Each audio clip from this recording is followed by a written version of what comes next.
Welcome to the Electric Vibe Podcast. I'm your man, Harlan Hucky Austin, and I'm here with my brothers, J. David Silva, the Electric Man, and Kurt Hoffman.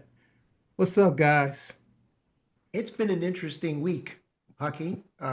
Dealing with sinkholes and broken water and gas main veins and what have you. And so I'm broadcasting from the satellite location here in lovely borough of Oaks, Pennsylvania, at the Hampton Inn. Nice. There you go. What about you, Jay? What's going on with you today, brother? Yes, I am just living the dream like I do every day. Happy to be with my brothers and happy for today's Yes, sir. episode. Cool. I want to get a selfish plug in before we get going. Check out my new Facebook page, Yes, Not Your Average Grandpa. I love that. I love that. I love it. Folks, you do have to check it out. The outfits too. We got to talk about the suits. The That's pictures of you with the suits on and stuff like that, looking sharp. I'm trying to be more stylish these days. Hey, hey. That's why I well, dressed up for the occasion myself, gentlemen.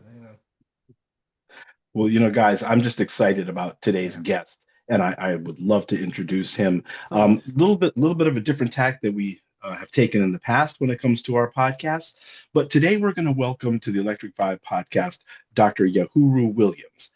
Dr. Williams is the Distinguished University Chair and Professor of History and founding director of the Racial Justice Initiative at the University of St. Thomas in St. Paul. Dr. Williams is one of the nation's leading scholars on the civil rights and Black Power movements, having authored 11 books and served as the general editor for the Association for the Study of African American Life and History's Black History Month publications. He received his PhD from Howard University, and he's appeared on CNN, the History Channel, in Ken Burns's documentary on Jackie Robinson, and countless other platforms. In 2009, Diverse magazine named him one of the top 10 emerging scholars under 40. Dr. Williams has spent years documenting the intersection of race, power, and culture in America. He was the chief historian for the Jackie Robinson Foundation and has written extensively on figures from the Black Panthers to Martin Luther King Jr. Mm. But what brings Dr. Williams to the Electric Vibe podcast during Black History Month is his deep work on Minneapolis itself. As the historian behind Paradox, Echoes of Reform and the Minneapolis Police, a groundbreaking PBS documentary series, and his work on Purple Places, a digital history tour of Prince's Minneapolis. During Black History Month, we often celebrate the towering figures of Black history, the activists, the athletes, the leaders. But Dr. Williams can help us understand Prince Rogers Nelson as not just a musical genius, but as a cultural revolutionary whose very existence challenged categories, who fought for artistic freedom and ownership, and who, while staying rooted in his North Side Minneapolis neighborhood, became a global symbol of Black creativity unleashed. We're also going to be discussing with Dr. Williams the unrest that's currently occurring in Minnesota and its societal impact across the nation. We are happy and proud to welcome Dr. Yohuru Williams to the Electric Vibe podcast. Dr. Williams, how do we find you today? I am good. Good to see you all. It's our pleasure. Thanks for joining us today. We're very, very excited for today's episode, like I mentioned. I would just want to start to dive right into some questions and, have a good time. So, you served as the general editor of the Association of the Study of African American Life and History's Black History Month publications. As we observe Black History Month in 2026, why is it important that we include cultural figures like Prince and others, musicians, artists, creators, alongside the civil rights leaders and activists that we typically celebrate? It's a great question, Jay, because if we go back to the founding of Black History Month, which began with Negro History Week in 1926 with a gentleman by the name of Carter G. Woodson. Woodson's original idea for Black History Month really revolved around the idea that you needed to present history that was unbiased and unprejudiced. So it wasn't really about elevating the role of Black people in history, but simply giving Black Americans their due for the ways in which they contributed to the economic, social, political, cultural fabric of the nation. And his argument in 1926 is that that really wasn't possible because of not only segregation, but efforts to kind of elevate white supremacy and deny the contributions of people of color, specifically Black Americans. When Negro History Week evolved into Black History Month, it became the celebration of famous firsts. And that's been problematic for us because when you talk about somebody like a Prince Rogers Nelson, it's not just the music that makes Prince significant, it's what he represents in terms of the melding of this economic, social, political, and cultural influence and power in ways that was impactful beyond the music itself. So we think about Prince and there's a Minneapolis sound, which is the origins of which are very much located and situated in the Black experience in the Midwest, specifically in Minneapolis. And there's an economics to that in terms of what they're able to sell. But that music is deeply resonant in terms of the social, political, and cultural experience of Black Americans, not just in Minneapolis, but nationally. And that's what Carter Woodson really wanted us to reflect on in Black History Month. It was not just the celebration of the individual and famous first, but what could that then teach us about the ways in which those individuals were able to overcome obstacles, and in spite of those obstacles, help to further our political ambitions, help us live up to our value system, and in the case of Prince, deliver some timeless music, which is both affirmative but also delves deeply into that history if you know what to listen for. And Prince is a great example of that because, of course, he comes up in South Minneapolis as part of The Way, which is deeply political. You know, Spike Moss and Mhm. Elder Mahmoud Al-Kati, they're creating a space to really allow music for Black youth to be able to express themselves through music. And so that in and of itself is a deeply political act tied to the civil rights and Black power movements. So it's like 6 degrees of history if you know what to look for. And Prince definitely belongs to that conversation. Excellent. Yeah. Dr. Williams, first of all, welcome to the show. I am so happy to be able to have a conversation with you. It's really interesting. You know, you talk about 6 degrees of separation. I met you a couple years ago when I worked for an organization called the Northside Achievement Zone, NAS. And Jay and Kurt and I were having a conversation. We were just exploring about getting new guests on. And then your name came up, and Jay's like, I know him. I know him well. We grew up together. And so, you know, you talk about what a Jay coincidence. was much cooler than me, Hucky. That's just, we have to I be honest, but he don't won't tell know, you that, but man. it's true. He was You one of were the pretty cool coolest brothers on the when you planet. came into NAS. I was like, look at this guy. I We wanted to do talk call him the about, Electric Man. Sorry. I'm going to continue about music here, but you talked about Stevie Wonder, Living for the City, and Marvin Gaye, What's Going On. And there's another artist that you didn't talk about that I want to kind of talk a little bit about as well is Jesse Johnson. And he had a song called Black in America. And all these songs talk about racism, poverty, the struggles of Black people. When you hear these songs, and maybe you can just talk a little bit about, you know, how you talked about Living for the City with Stevie Wonder and how that all tied in, you know, a lot of racial injustice that we're seeing. I thought it was so fascinating. But I just like to kind of dive in a little bit on from your perspective, what are these artists saying when we hear these songs? I love that question because there is a intergenerational conversation about racial inequality that's expressed not only in political tracks like W.E.B. Du Bois's Souls of Black Folks or Carter Woodson's Miseducation of the Negro. You'll also find that in the music. So you can listen to something like Strange Fruit, right? And hear the documented experience of Black people through the injustice of lynching.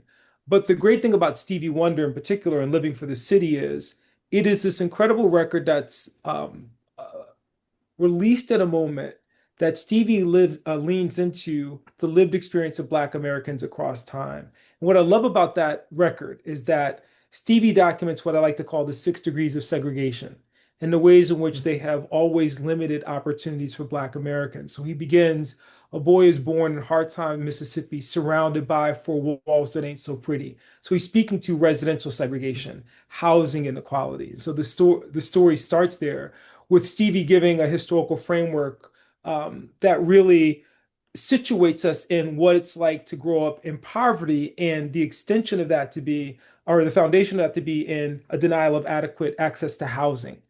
And then he says his mother goes to scrub the floor for Minnie. You can bet she barely makes a penny. His father goes and works for hours. You can bet he barely makes $1. So he's talking about economic inequality there, one of those other tenets of the 6 degrees of segregation. So Stevie here has given us a history lesson, right? A sociological dive into the experience of Black America in the early 1970s, which is directly connected to the hopes and then frustrations of the civil rights and Black Power movements.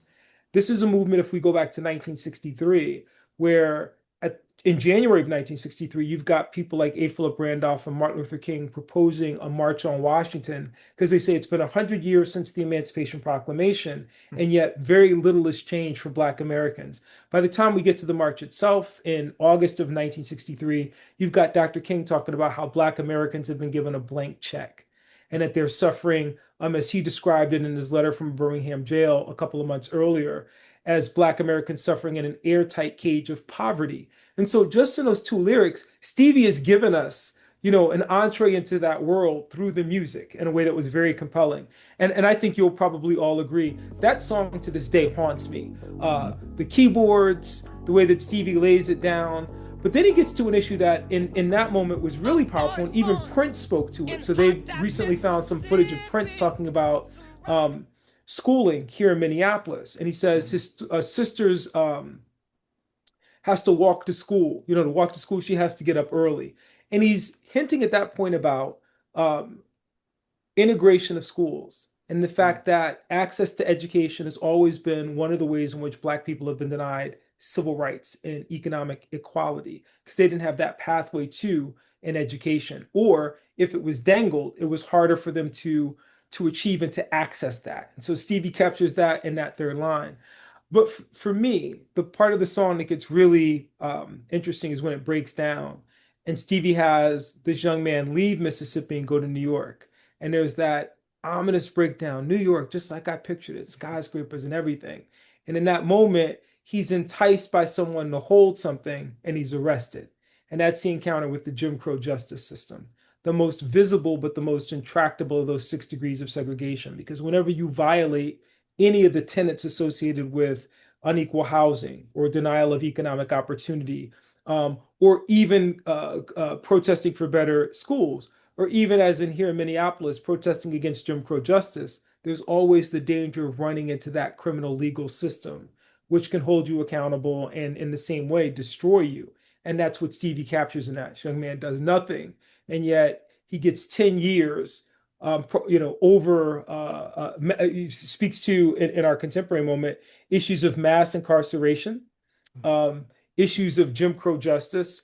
And then when he gets out, Stevie does something I think is brilliant, because you think that song comes out in the early 1970s. He talks about this man coming out of prison and breathing in air pollution.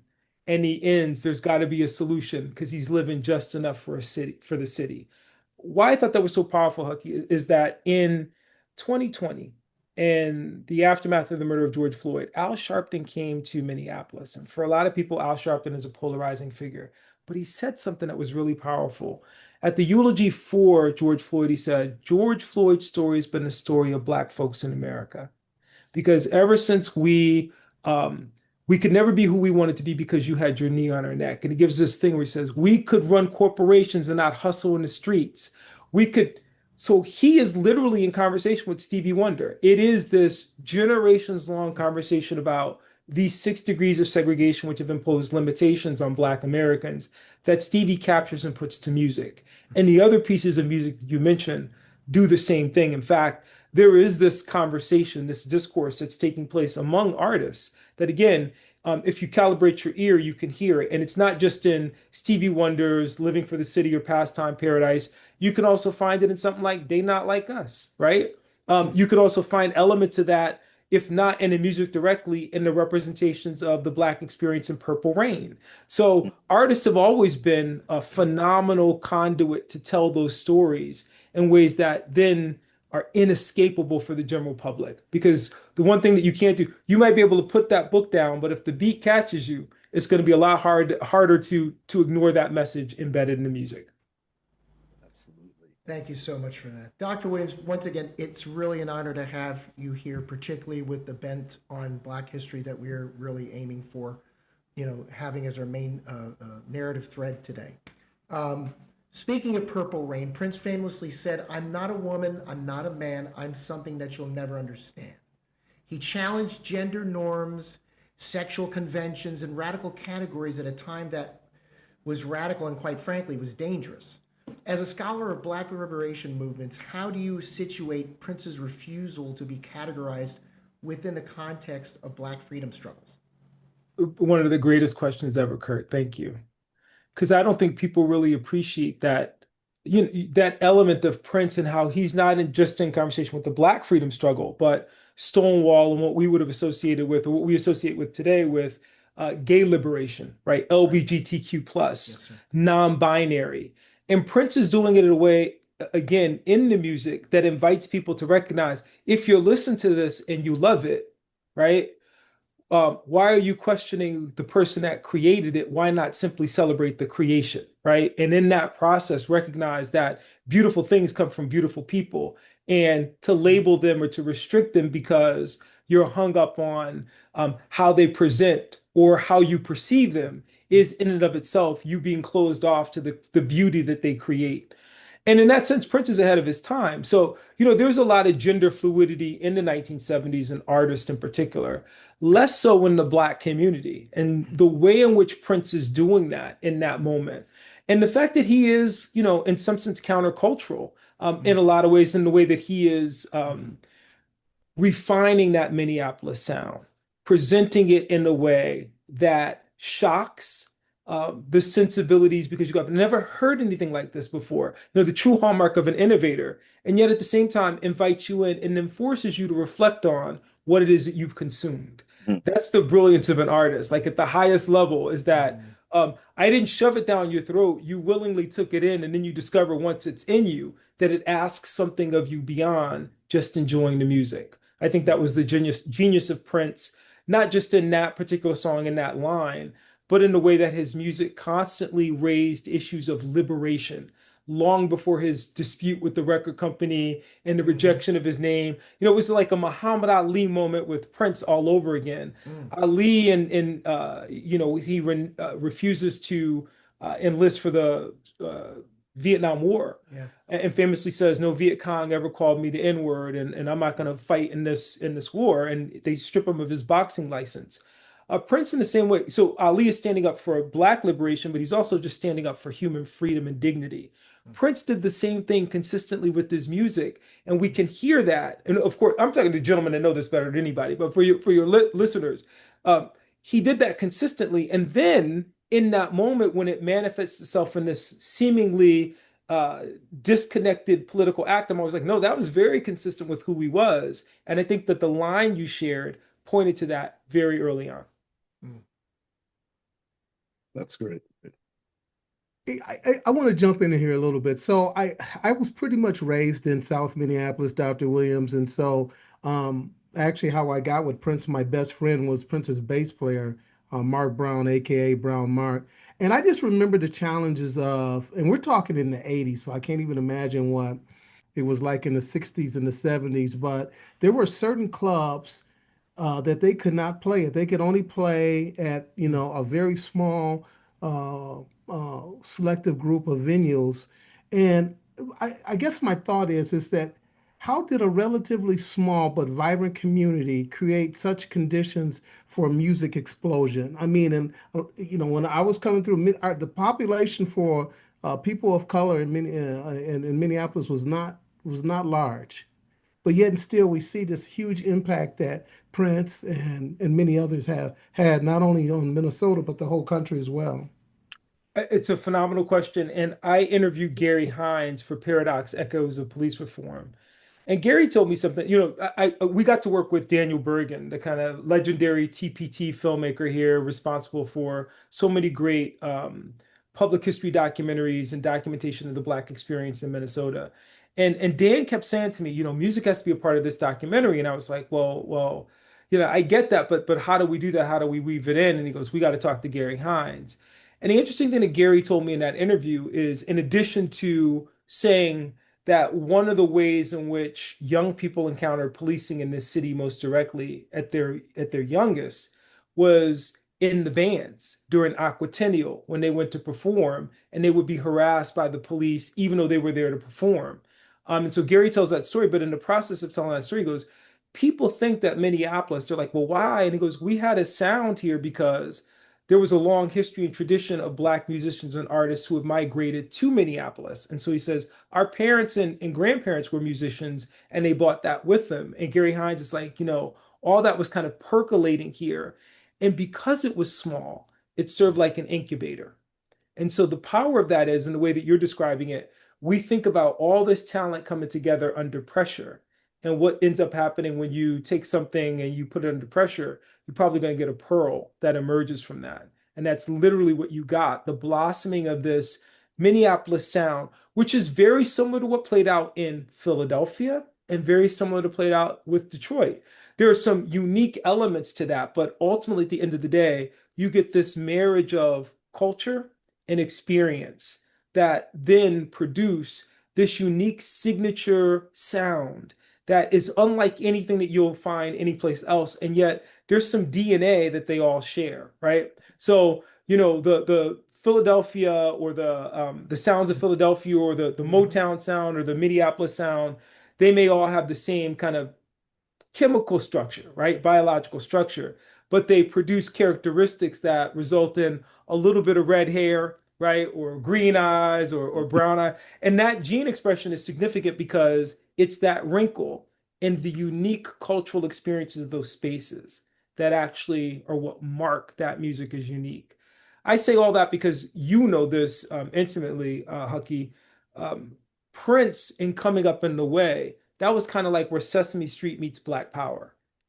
So the Mm. music that grew out of that experience is really the musical DNA of those people in community who had brought those traditions with them and had shared them and passed them down.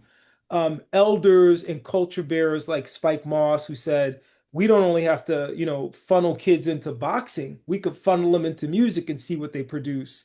And then visionaries like Prince and other musicians who are here, Terry Lewis, Jimmy Jam, who then are able to access those spaces. And even though they're denied access to those white spaces, in that process, they end up creating something that's unique, that's distinct, that can't be easily reproduced.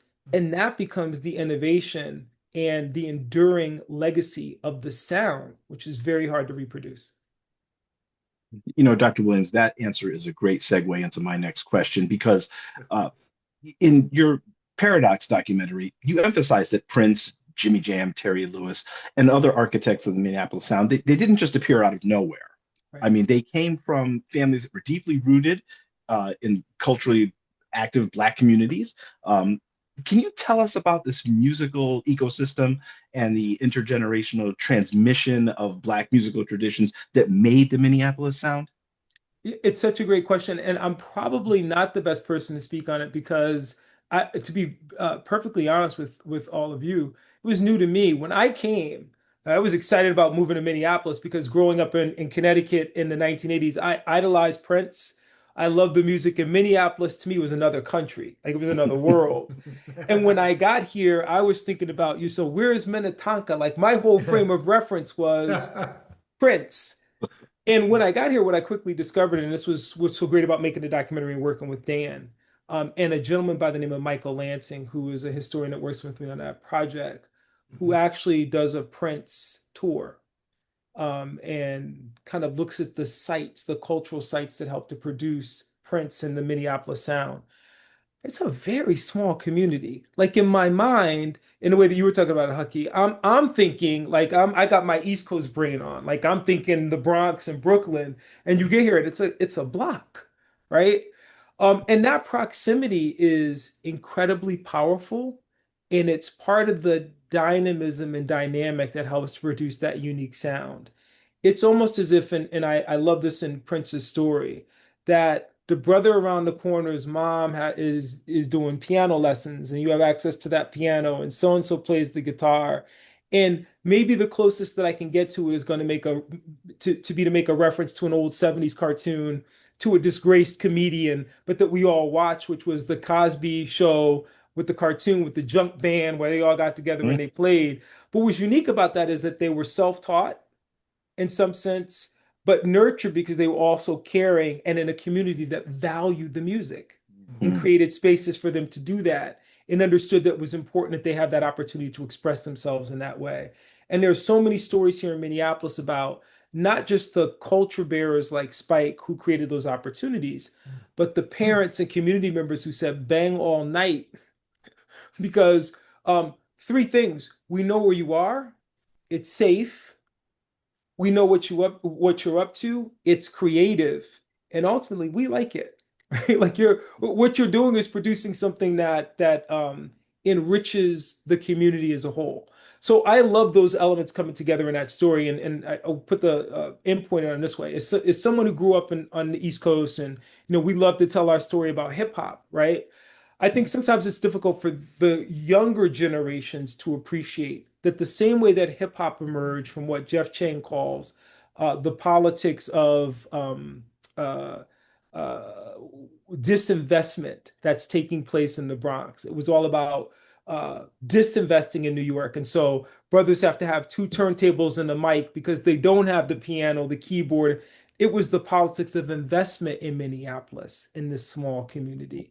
Investment of this older generation that passed that down, and a generation including people like Spike and in spaces like the Way, and that created the space for them to be able to play and invest in it. And then those individuals becoming culture bearers themselves and keeping up that tradition, right? So by the time we get to Gary Hines and Optimistic, which was the song I'm listening to when the Rodney King riots took place, I took the bus back from University of Scranton through New York City, and on repeat in my headphones is Optimistic, because I think Gary Hines and Sounds of Blackness caught something in that speaks to that intergenerational transmission, not only of musical knowledge, but what it means to be a griot and use that knowledge in a way that uplifts community. So that would be my, kind of roundabout and crazy way of trying to understand the magic that's here. That is less magic than it is architecture. They built something very beautiful and they left the plans in place so that others could follow. And what I worry about most in this moment, particularly in the climate that we're in politically, is that there's a concerted effort across the country to destroy that architecture. The story of Minneapolis is also that it wasn't dependent on the government creating that. It was dependent on it growing up organically through community. That's great. Great. Thank you. Kurt? Yeah, so Prince's musical genius was his ability to blend traditions, whether it be funk, rock, R&B, gospel, jazz, new wave, etc. That refusal to stay in one lane, to be confined to one category, feels very connected to Black musical traditions of innovation and reinvention. From a historical perspective, how does Prince's genre blending fit into the longer story of Black musical innovation in America? It's a great question, and so the only time I'll be brief tonight is Prince's jazz.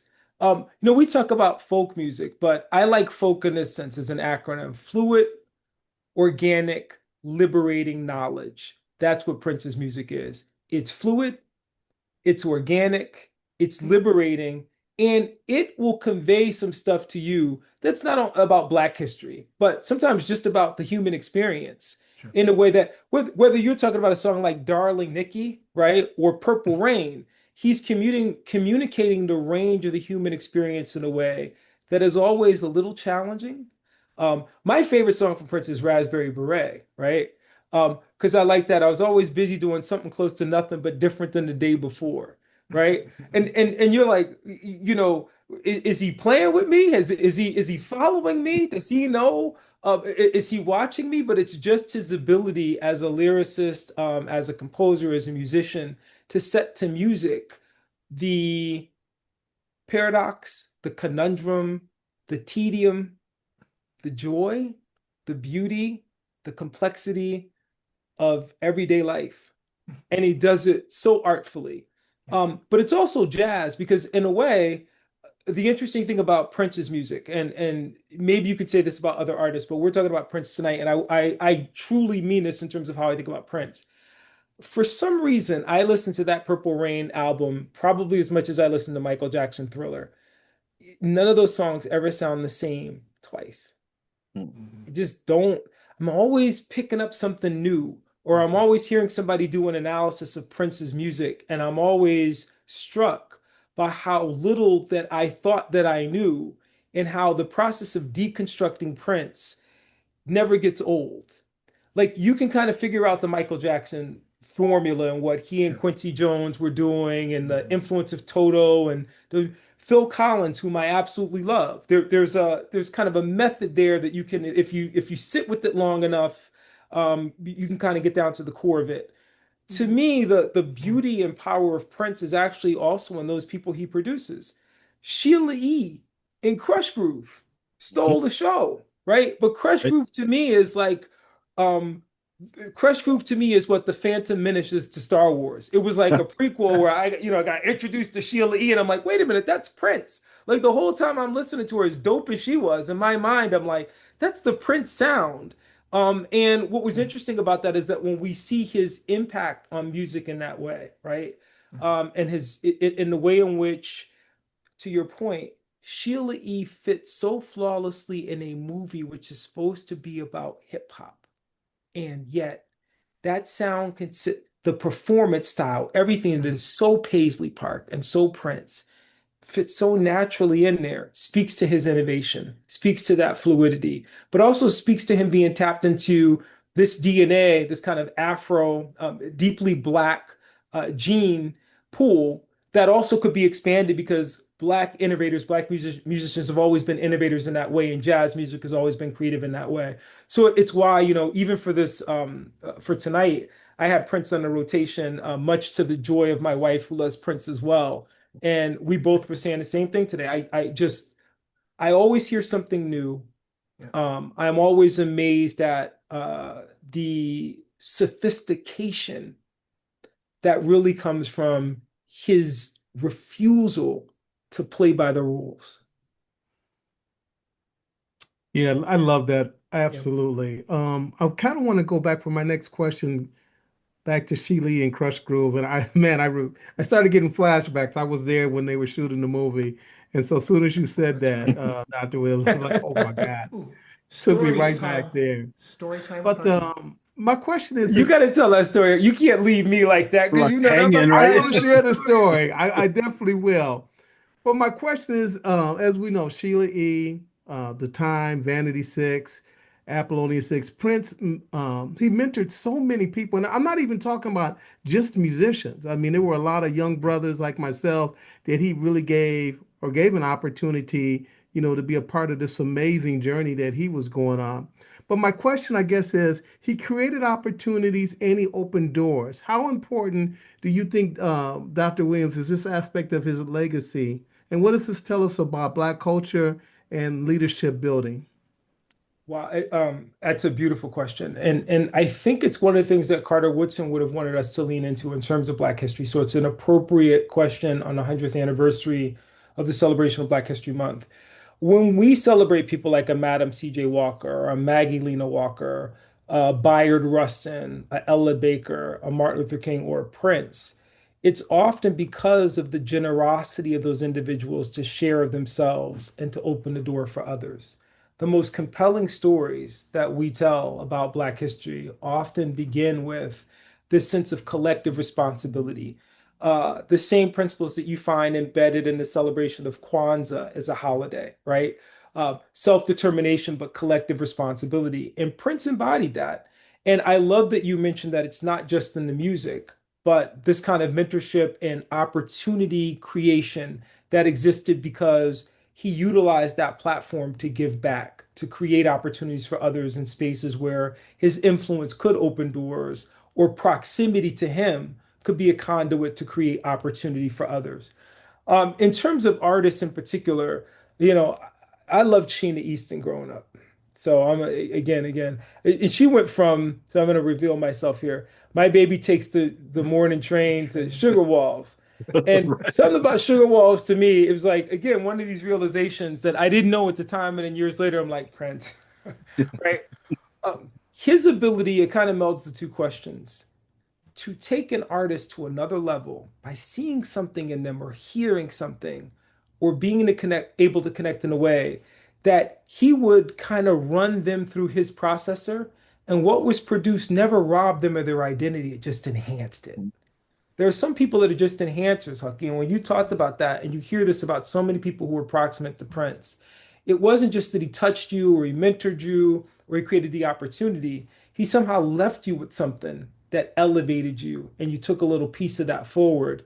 but you also carry that responsibility to do it for somebody else. And you hear that consistently about from those that were close to him. Now, he was a businessman, and he could be hard on you, right? And he could demand a lot of you, but he demanded a lot, I think, because ultimately he expected you to give back as good as you got and to give as much as you had received in that exchange. In that sense, I think Prince, as a culture bearer, probably gets a lot less attention than he deserves. And only telling him in the context of the local allows people to see him not just as an artist doing that, his generosity and brilliance in terms of the music, but in terms of what he did for this community culturally, and the ways in which him just staying here was the ultimate form of giving back. Because he didn't abandon, I love Michael Jackson. Had Michael Jackson stayed in Gary, Indiana, there would have been, it's kind of like LeBron James going back to Cleveland to win a championship. I mean, he was saying the people here matter. Mm. And as we are now, I think still in some sense kind of debating where we are in terms of a national Black Lives Matter movement, Prince was saying Black Minnesotans matter, Black Minneapolitans matter, South Minneapolis matters. And the only way that I can communicate that is in a way that is authentic and tangible for folks is to live here, to stay here, and to claim this as my community and to be proximate in that way. So I love that you raised that because I do think it's part of his legacy that's often overlooked. And that again, you really wouldn't appreciate unless you consume a lot of works on him, or you're just kind of interested in the ways in which we could talk about the generosity of other artists and musicians, but they don't have that kind of local connection in the way that Prince does. Yeah, I love that you talked about, the leadership part and stuff like that. He had this ability to see something in individuals that they didn't see in themselves. And I remember him pushing not only myself but other people around him because he knew what you could do. And then that's something that I really admire about him. It stays with me to this day. And also too, Dr. Williams, the fact that Minneapolis was his home. Yeah, he had a place in LA, he had a place in Toronto, stuff like that, but everything always came back to Minneapolis, and he was really involved in his community. He did so much charitable work that, in my mind, doesn't get the due respect that it deserves. He wasn't the one out here with a trumpet that was like, "Look what I'm doing." He did a lot of great work behind the scenes, and so, but yeah, the leadership, that is something that, I mean, people know that he was a musical genius, but building a culture and helping people develop to be their best selves, that was really something. And in the great tradition of a lot of Black Minnesotans who, from Cecil Newman to Antonio Cassius to Josie Johnson, I just, and I'll say this, Hucky, and I love that you said that. In our contemporary moment, as people are looking at the way that this community has banded together in the movement against ICE out, right? People are so surprised that, no, I'm surprised that Minnesotans, Minneapolitans in particular, are respond. No, it's something in the DNA here. And if you then look at that and you think about it in the context of Prince, there's something unique about the way that people in this community rally and respond and support one another. But you could have seen that just by looking at Prince to know that that would be the way that this community would rally, and think about, in the way that you said it. Prince may have lived other places, but this was still home, and he wasn't going to abandon it. And if he was going to plant a flag, he planted here. And I think that's, particularly in our contemporary moment, that says a lot. I'd like to jump in right there, Dr. Williams and Hucky, for you both. I'm going to go a little bit off script here because part of what we wanted to talk about is exactly what's happening in Minnesota. The Yeah. cultural societal impact of what's happening with ICE and some of the obviously tragedies that have happened with you two gentlemen being right there, being a part of this and being in the fabric of it all. Can you give us your thoughts on what you're seeing and what you think is going to continue or not continue in the near future? Do you want to start Hucky, do you off, want to go brother? first? I'll let you I go first. can. Sure. One of the things that I've shared with Jay and Kirk a couple times that we've had communication about this. I love that you said that Minnesotans are resilient, but I've also, Dr. Williams, seen a sense of hopelessness. People are looking for answers. They're looking for hope. And this is the first time, I've lived most of my life here in Minneapolis, that I've really seen this. But to your point, you've seen people rallying together, to help one another. I mean, some of the acts of kindness that I have seen, and not just on the news, but just being out in the community is been really amazing. So very, very strong community. People are resilient and determined to be kind to one another. And that's a thing that I just love about being here. I agree with you, so you're kind of in. I think you and I are struggling with the same thing. There is the reality of what we're dealing with that produced that response. And we have been in occupied territory. And in fact, I'll say this tonight, Kurt and Jay, to your listeners and viewers. Make no mistake, despite the announcement by Tom Homan today about the ratcheting down of Operation Metro Surge, we're still in occupied territory. I think it's difficult for American citizens to recognize, particularly in the 21st century, that this was even possible in the United States. And I think it came about as a result of three things that are important for people to talk about in order to understand this. Minnesota has been in the Trump administration's crosshairs since 2020 and since George Floyd because the president wasn't happy with the way that Minnesota responded to the murder of George Floyd. And I want to be very clear when I say not happy, one of the things he didn't like is that Attorney General Keith Ellison elected to prosecute Derek Chauvin for the killing. And remember, if we think about this administration in particular this year in April, where the president issues an executive order saying we need to take the handcuffs off the police. We have the president and senior government officials saying there should be no qualified or qualified immunity for officers should be absolute. That was an assault on this idea of the administration that police should have unlimited power and that Chauvin should not have been held accountable. And there was all kinds of conspiracy theories about what ultimately took George Floyd's life. I balance that also against Governor Walz running against President Trump, and that putting Minnesota in crosshairs. Minneapolis being a sanctuary city, and not putting Minneapolis in the crosshairs. In the desire of the administration for political theater. And the irony of Minneapolis is, and Hucky, you mentioned this earlier, and I think it's so true.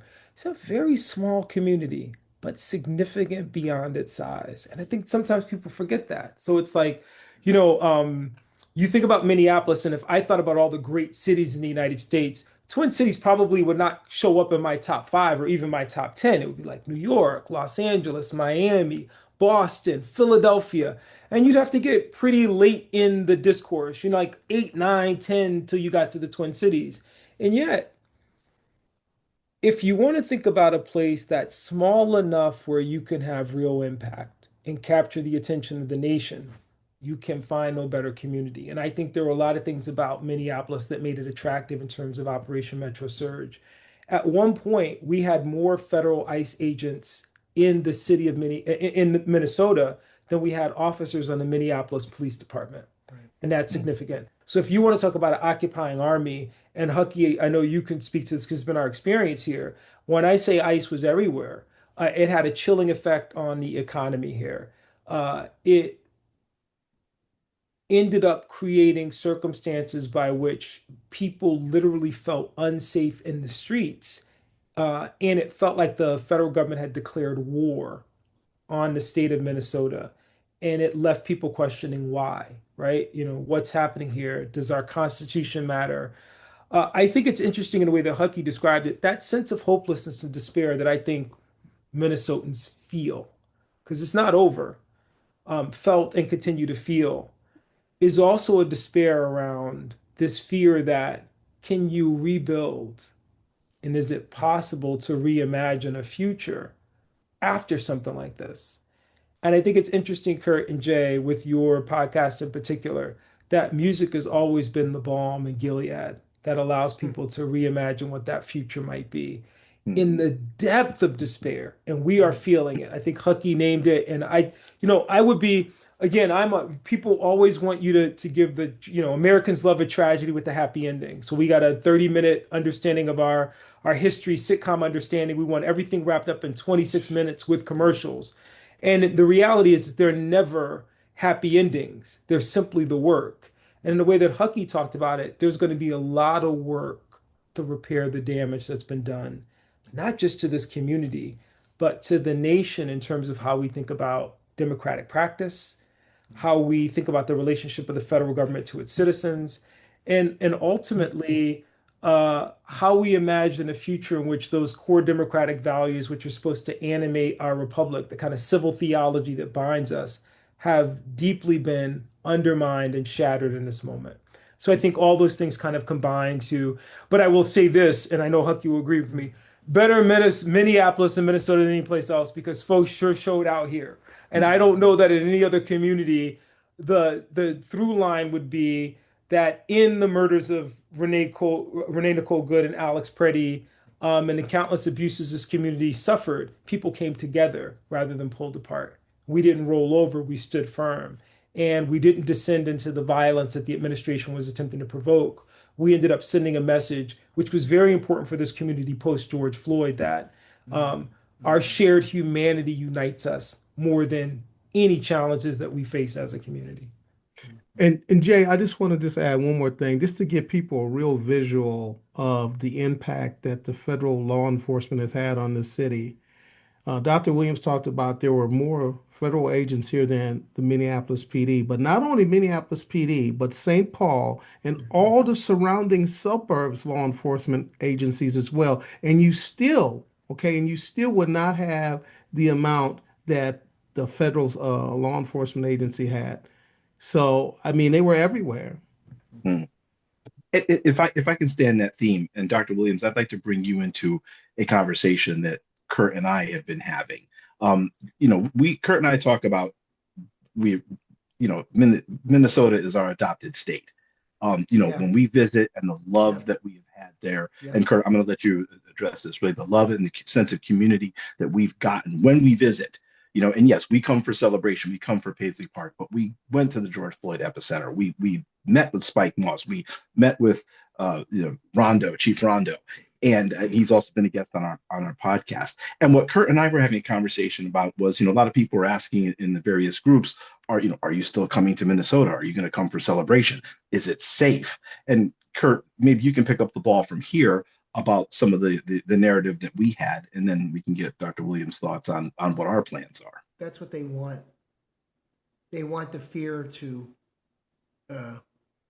allowed to creep up into our decisions and making and supporting.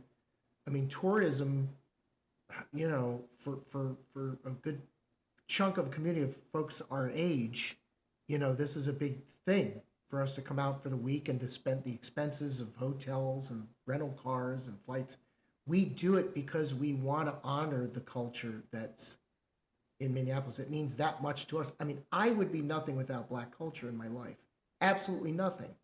It has meant so much to me as a human being over these past decades that, I'd be a fool not to acknowledge that in any way, shape, or form.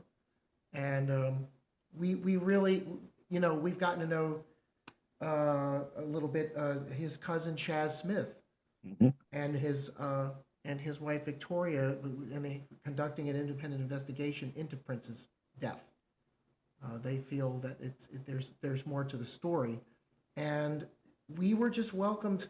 These are people we've never met before, and we were just welcomed with open arms. It's that there is a cliched version of Minnesota nice that we've actually seen in tangible form, and I know there's the passive aggressive Minnesota nice as well. But and that's anywhere you go. You could say that about Philadelphia, where I live, or Baltimore, where I'm from. But there's this sense of warmth that we get every time we go back. It's just we don't want to see that jeopardized. First, Kurt, I agree with you. I do think that's intentional. And the portrait that the Trump administration has tried to paint of Minnesota, Minneapolis in particular, is one that I think was intended to have a chilling effect, to lead people to believe that you were heading into some, third world country where warlords dominate the streets and you're not going to be safe. Right. And I that nothing could be further from the truth. This is probably one of the most welcoming, accommodating, the best food city in the world, hands down. And I by no means classify as a first class world traveler, but I've been to my share of spots, and I would take Minneapolis over any place in terms of, you know, place for place restaurants. You're not going to find and music. You're just not going to find a better scene. Hmm. Having said that, I would love Hucky's thoughts on this. You know, the interesting thing for me is I came here in 2017 and I experienced the Minnesota nice, but my experience with it is actually very different. I found people very welcoming and accommodating, and I'd have these meetings with people, and they would be very warm. And we would, you know, talk about how I could plug in and be involved, and then they would ghost me. So I couldn't figure out what was going on. When George Floyd was killed in 2020, and I'd come here originally from Connecticut with the hopes of building a lasting relationship between the university and community. And University of St. Thomas had Doherty Family College. They were doing some, you know, really powerful things in terms of trying to interlace the life of the community, the university in the community, similar to what Sandra Samuels has done with Northside Achievement Zone. Really be intentional, kind of building these networks. But folks wouldn't let me in. And then, gentlemen, honestly, when George Floyd was murdered, suddenly, and at that point, I had taken a job at St. John's University in New York. So I was on my way out the door. In fact, I was actually going through orientation when the lockdown hit. And so I was stuck here in Minneapolis, but my job was supposed to begin in New York and at St. John's in Queens that summer. And then all of a sudden, the people that I had been ghosting me and I couldn't get to call me back, suddenly that summer and those weeks after the Floyd murder started calling me and, you know, trying to rekindle the conversations we were having. And what I shared with somebody much later is it was almost as if for Black Minneapolitans, for Black Minnesotans in particular, it's something like we will welcome you, but there's something about experiencing what second class citizenship and American apartheid and racism feels like here that you have to go through before you're a real part of the community. It was almost like I had to go through that process. And then it was like, so now you understand. Because I came in with the East Coaster sensibilities about this place, and then had to be educated to the realities that this is a different neighborhood, right? And I don't mean that in a negative way. It's actually affirmative because once this community embraces you, your family. And I couldn't imagine now somebody could offer me $50 million to go someplace else. It would be hard to leave. I kind of understand that element of Prince now because once you become part of this place, there's something unique, particularly the Black community here. You feel like you become intertwined in a way that your destiny becomes inescapable from the community. So I'm curious, Hucky. I mean, again, as somebody who wasn't born here and having experienced that, that's the way that I felt. It was almost as if the community was saying to me, "Yeah, we get you, we like you, you're cool, but you don't know what it looks like for us." And then once that happened, now it's like, "Oh no, no, now you're in. Like you've seen it from this side, and authentically you can speak to, and you will understand better." Because this is different, and I think it's Prince again captures that. Minneapolis in the movies did not look like the Black experience that I'd had other places. And that was also what was interesting. It was authentic, but it was different. And it wasn't Hollywood either. He managed to bake into some of that, some of those elements. But Hucky, I'm sorry, I talked to you. I would love your thoughts on that. No, I think you're dead on with that. So I listened to a local sports show, and one of the things they always talk about is, well, you're not one of us. Oh, they're not one of us. And so Minnesotans as a whole have exactly what you were saying about it's like you're an outsider, you're not one of us. But I agree, there's some point that a connection can happen. And when they do, like you said, Dr. Williams, they will embrace you. And I don't quite know what it is. I've thought about this quite often, but I love some of the points on it's something magical there that happens. I mean, I think about all these athletes and like Prince himself, they come to Minnesota, they come to Minneapolis, and they don't leave. They fall in love with the community and they stay here. But I think once people say, like, you know what, they're with me, they're standing next to me, they're in the struggle with me. Okay, they're one of us now. And I guess that's the best way that I can articulate that. But I have certainly seen that over the years, and especially, like I just said, well, they're not one of us. But when they do embrace you, they're on. I will say this too, Hucky, though. I think had I had mastered the way that Jay dressed back in the day, I might have gotten a little bit accepted. Right, Kurt? Because the brothers still bring it. So I thought maybe, but I was clean. you I said, was clean. no, you bought it, brother. I mean, I used to be like in high school, like I'm just not. You remember Ebony? I used to say to Ebony all the time. I was Yep, like, yep. one day I will reach that level, but it ain't there. Well, He rocked a mullet like nobody's business. He exactly. did. He's a cool brother. I appreciate the love. Dr. Williams, you studied everyone from Jackie Robinson to Martin Luther King to the Black Panthers. Prince wasn't a traditional activist. He rarely made explicitly political statements. A few times he, was on the edge. Yet his existence was radical, though. A Black man who controlled his art, refused categorization, challenged sexual and gender norms, and he demanded his autonomy. How do you view Prince's cultural impact through that lens of Black liberation? Wow. Wow, I love that question. Particularly now, because not everybody needs to be an activist in the way that we understand activists to have impact. I think Prince probably unsettled more boundaries and was more authentic in the way that he pushed back than even a Michael Jackson, because by the time Michael Jackson is raising the issue of racism, it's because his album sales aren't doing well. Hmm. And what Prince was doing is by his very presence and the way that he didn't conform, the way that he didn't sit comfortably in the R&B category, right? Everything about Prince was, no pun intended, a revolution and an invitation for you to have to interpret your love or dislike of his music in terms of how you wanted to categorize him accordingly. And so for me, Prince is a liberatory figure, is not a Jackie Robinson directly, because Jackie Robinson integrating the Dodgers is a directly, overtly political act. But Purple Rain was a revolution, right? In terms of Black cinema. We know Black artists couldn't be played on MTV, right? We know that it took a long time for MTV to kind of bow to the pressure to play. Michael Jackson beat it, and Thriller was the biggest record of all time. And we all sat with bated breath and watched Thriller when it premiered. But at the end of the day, seeing Prince on the big screen was taking that to the next level. And that became the standard moving forward by which artists determined their cultural influence and impact. And Purple Rain, as a cultural milestone, deserves that recognition as a liberatory movie, consistent with, in my view, a movie that doesn't get a lot of credit but served a very similar purpose, which also has a Prince connection, The Last Dragon, with Vanity. So, there's this slew of movies that come out in a moment that aren't blaxploitation films. So this isn't the 70s, and it isn't leaning into Black pathology to tell a story. Oh, there are elements of that which are much more authentic to the development of character that don't speak to Black pathology, but speak to the complexity of the Black experience. And Prince does it with a movie that, interestingly enough, isn't like Hard Day's Night. It isn't a movie that feels like an extended video.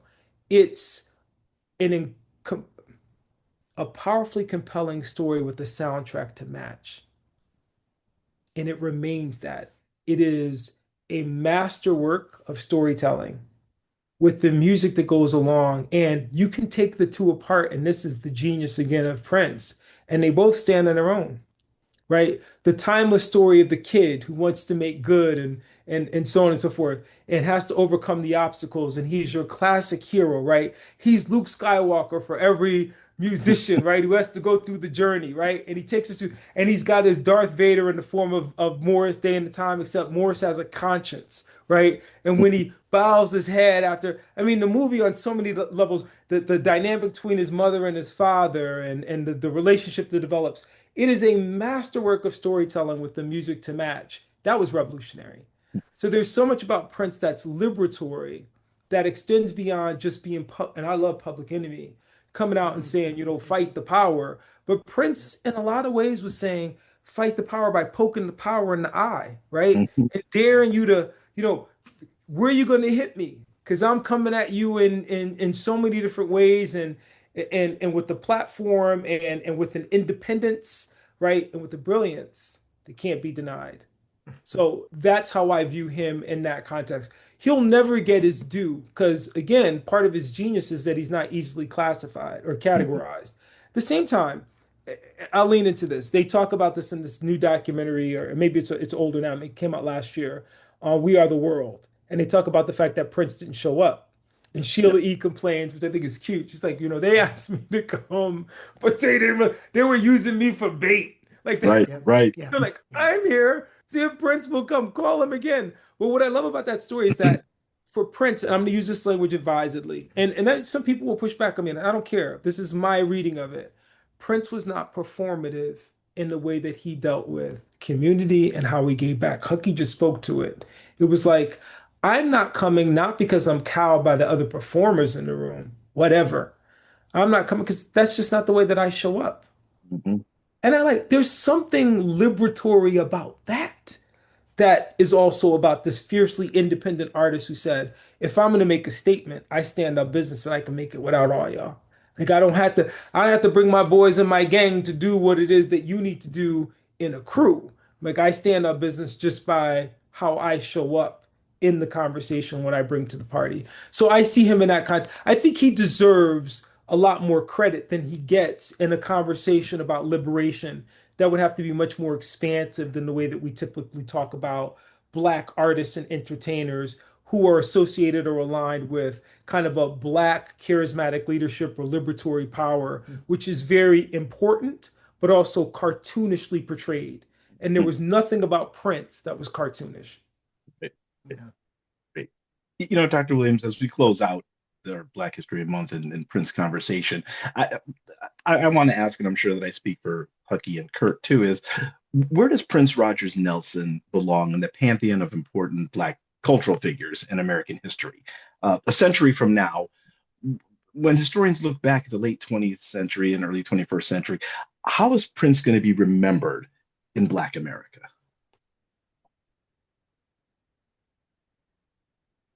It's the hardest question you asked tonight, and I am so Hucky. I'm going to ask you if you have your Mount Rushmore of Black musicians, is Prince on it? Yeah, for me, absolutely. And that's not because I'm biased, but I talk about impact. And here's what I just had this conversation with a friend about. I'm a big basketball fan, and we were talking about some of the greats. And for me, there was a lot of talented, athletes that have played the game, but what impact did they have on the game? Like for me, Magic Johnson's one of my favorite guys because he changed the game. A Right. guy at 6'9" that could handle the ball and do the things that he could. I mean, that was unseen. So he was a game changer. The same thing with Prince. I had the privilege of being around some of the all-time greats, Miles Davis, Aretha Franklin, and all these guys had such an amazing respect for him. And it wasn't because he was just a great guitar player or a great musician, but he was a person that was a real visionary and he had an impact, and they could feel it. The musicians knew, you know, Eric Clapton. Somebody asked him, it's like, how does it feel to be the best guitar player of all time? He's like, I don't know, ask Prince. Mhm. So Prince would Yeah. be up there. Miles Davis is up there for me as well. Coltrane's on there. I'm a big jazz guy, and some others. Mhm. Stevie Wonder. I love so Hucky, I'm gonna Stevie Wonder's plagiarize still up you, and you got me out of trouble with Jay because there. I was gonna qualify my answer. I think Kurt might have rolled with me on this, but I'm gonna qualify for Jay Yeah. because that's my OG. Um, I think if you were asking me about pop musicians, not Black artists, Prince is on my Mount Rushmore. He's transcendent. You don't talk about late 20th century musical icons without him being in the conversation. Phil Collins probably deserves to be there because here's a dude who, for like 10 years, every 3 months, dominated the chart, either in terms of something he was putting out or things that he collabed on. And yet, he's not transcendent in the same way that a Prince is transcendent. Billy Joel, same thing. I mean, a musician whose signature is unquestionable in terms of the catalog and influence of that music. And yet there's no Purple Rain, right? There isn't the catalog. There isn't the way in which Prince becomes, along with Madonna and Michael Jackson, musical royalty, right? That you don't mention those icons and you don't mention the 80s and early 90s without, in some sense, touching on the influence of those musicians. And in popular music, Prince definitely owns and occupies that space. I would argue, and this is unfair, he would not get the same consideration in Black music for a host of reasons that have nothing to do with his influence. If the metric were rings, right, and album sales and influence, he should be there. But I think that some people might rate higher than him because in the Black tradition of, and this is Carter G. Woodson in a way, the way at least people misinterpret Black History Month, it's like, well, we want the unsung, we want the unheralded. We want the people who don't get their due.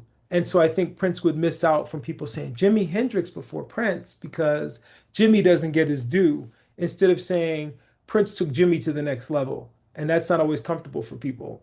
The reason that LeBron would be on my Mount Rushmore, and then people be mad at me because they say, well, why didn't you put Magic? And I was like, because LeBron's a little bit of Magic and, a little bit of Bird and a little bit of Jordan, and so he becomes transcendent in that way, and then people come up with other metrics. So my answer would be on pop music, Mount Rushmore definitely deserved. On Black music, should be there, probably won't get that recognition because there's so many unsung and unheralded that I think it would be difficult for people to feel comfortable placing him there and then having to deal with the kind of guilt around what about Cab Calloway? What about James Brown? Like, and if I only get five, then there are folks who are going to be trying to make that case that what DNA was Prince pulling together and kind of put, and then Hucky messed it up even more for me. I thought he was going to help me out, and then he's like, "Oh, there got to be a jazz Mount Rushmore." Thank you, Hucky. I didn't need you to complicate that even more. But in terms of pop music, which I think is more important, Jay, and I'll say this: I love Black music, but race records are important. But if we're going to talk about cultural influence, hands down, he is on that list. He is in the top five. For me, he's in the top three. Nice. I always feel like it's a chicken or the egg mentality when it comes to ranking these folks, no matter what genre, category, race, what have you. I mean, honestly, I would have to rank Stevie Wonder over Prince for me significantly because, my God, I mean, he's just. What about Brass Construction, Kurt? Brass Construction with BT Express. Here we go. Here we go. That's it. Dr. Williams, that's an inside joke we have. That's right. Every week. Hey, wait. Because I was watching episodes, I kind of knew that. So that's pretty cool. Okay, you're waiting for that. You're waiting for it. I was going to drop it on y'all. Y'all beat me to it. I'm sorry. Would you say, Kurt? I'm sorry. I was going to say he's always throwing out BT Express or see if there's an artist I do or don't know. Brass Construction, I did not know as well as BT Express, I have to say. How can Do It Till You Satisfied is on the list of great songs of all time. Yeah, look at you. Brooklyn Transit. I love Brooklyn Transit Express. I love them. Yeah. Love it. Well, Dr. Williams, this has been a treat for us. It really has. And we're so grateful for your time. We're so grateful for your insight, your thoughts. I'd like to kick it off with Kurt as we close out the show. Kurt? Yeah. So once again, this is I mean, the fact that you know Hucky and that you know Jay way back when, it's so cool to have that personal perspective, hearing some of the stories in Connecticut and what have you. But it's been a tremendous honor. I mean, I feel like I'm punching it's like we got a heavyweight fighter in the room here when it comes to knowledge of history, culture, excellence in all different various fields. And we're just honored to have you here, man. And Thanks, you're so down to earth and so approachable to all of us with this immense amount that you understand about not just Black history, but human history. So we really want to thank you for taking the time to really help us kind of focus a lens on all the madness and chaos that's going on, but doing it in such a thoughtful and elegant way. So thanks for coming on with us. And as I always like to say before I turn it over to the other fellas, a rising tide lifts all boats. Hucky? Yeah, Dr. Williams, it was really great to reconnect with you. Like I said, the first time that I seen you speak, you had such a impact on me, and you continue to do so. And so we are very grateful to be able to share space with you. I want to just talk about what's happening in my city, and actually what's happening around the country. We talked about hopelessness. I always say at the end of the episodes, this is like, can we just be kind to one another? And I think that's a good start. And Dr. Williams, for me, an absolute honor. Again, I don't believe in coincidence. So I think that this was meant to happen, that after 35 years, maybe 36 years, that, we were able to reconnect again. I'm hoping that when Kurt and I are in Minnesota in June, because our plans are already set and laid, we can get together and see you again. You definitely have a permanent home at the Electric Vibe podcast. And we are just very, very grateful for your time. Folks, if you like what you saw and heard today, please do us a favor. Give us a follow, give us a like, subscribe to the Electric Vibe podcast. Every bit of support that you give us allows us to bring thoughtful and insightful guests like Dr. Yohuru Williams to the Electric Vibe podcast. So please remember to hit that like and subscribe button. Dr. Williams, thank you once again for your time. And Jay, I want to appreciate you. let me get one more thing. Dr. Williams, how can people find you? How can they contact you? Oh, I am on Facebook and Substack. So please follow me on Substack. That's where I'm kind of unfiltered and kind of share my thoughts. And then Facebook, if you just want to catch up. Great. Well, we sure appreciate that. We're going to include your contact information when this episode airs. And as I like to say in closing, that when the universe comes knocking, you have to answer that door. Good night and peace. Peace.